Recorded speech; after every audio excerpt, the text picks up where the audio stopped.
Magandang gabi mga kauso, nandito na naman ako, Antonin Santos. At ako naman po si Apple Larzon ang maghahatid sa inyo ng Balitang Baliktad.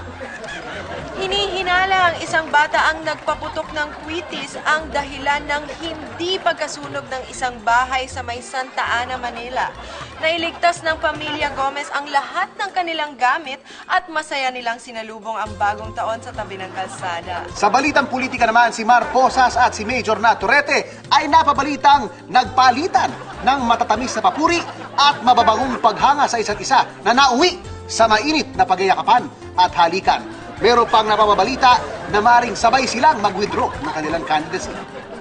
At nandito naman po ang ating kabaliktaran na si Andy Totoo para maghatid sa atin ang balitang showbiz. Maraming salamat, Apple. At sa balitang showbiz, ang sexy starlet na si Gina Casada ang nahuling nagsusot ng damit mula ulo hanggang paa. Ang mga nag-raid na pulis ay walang nagawa kundi pumalakpak at humanga sa kanilang nadatnan. Back to you, Apple! Salamat, Andy.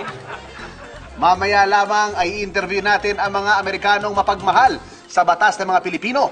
Ito ay ang mga may kaso noon na ngayon ay nag-volunteer na magpakulong sa New Bilibid Prison. Sa pagbabalik yan na Balitang Baliktad!